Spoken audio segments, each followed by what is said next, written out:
Assalamualaikum warahmatullahi wabarakatuh. Perkenalkan, nama saya Nur Faiza.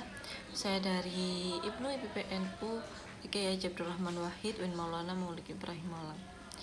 Di sini saya akan mempresentasikan atau mereview mengenai materi Makesta yang telah saya laksanakan kemarin, mengenai IPNU IPPNU dan keorganisasian.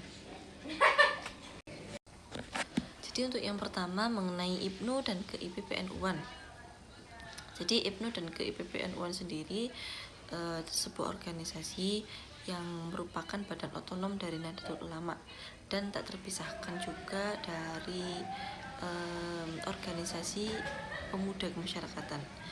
Nah, IPNU yakni lahir pada tanggal 24 Februari 1954, sedangkan yang IPPNU yakni lahir pada tanggal 2 Maret 1955.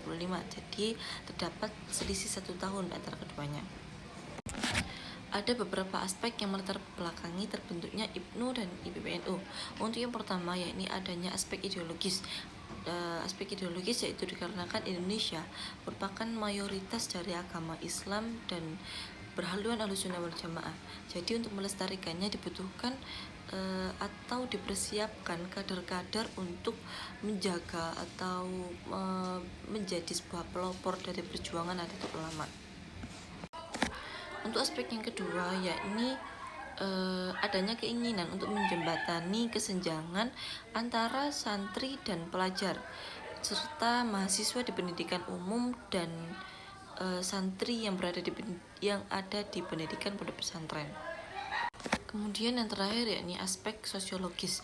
Aspek sosiologis yakni adanya persamaan tujuan, kemudian kesadaran dan keikhlasan akan pentingnya suatu wadah dalam organisasi yang bertujuan bagi penerus-penerus ulama dan penerus-penerus bangsa.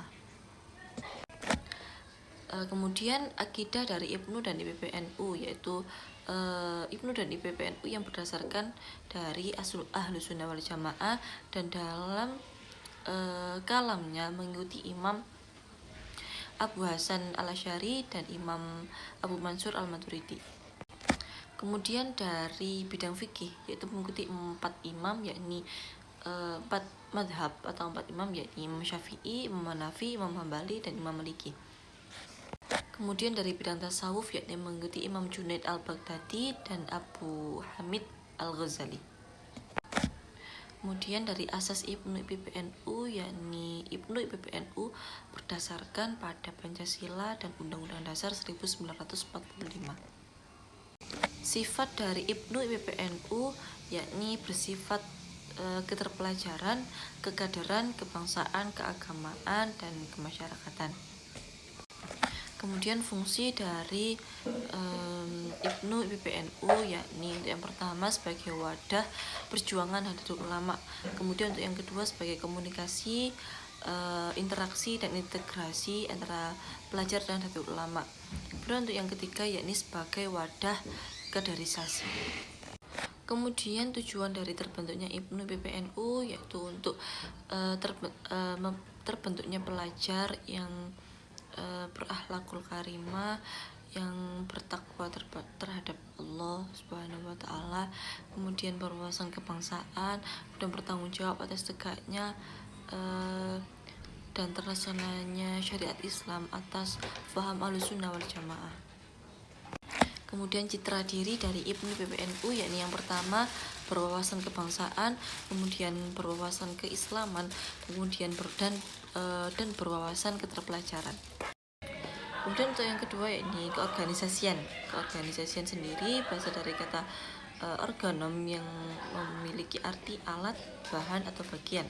Kemudian organisasi secara istilah yakni suatu bagian atau kelompok yang dalamnya terdiri dari dua orang atau lebih yang memiliki tujuan atau ingin mencapai tujuan bersama.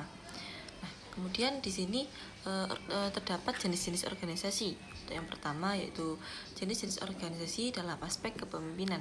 Dalam aspek kepemimpinan, organisasi ini memiliki 2 cabang, yaitu terdapat cabang tunggal dan jamak. Untuk cabang tunggal sendiri yakni memiliki arti kepemimpinan yang pucuk kepemimpinannya tersebut dibawa atau berada di tangan satu orang. Jadi seperti contoh kepresidenan, kemudian contoh gubernur.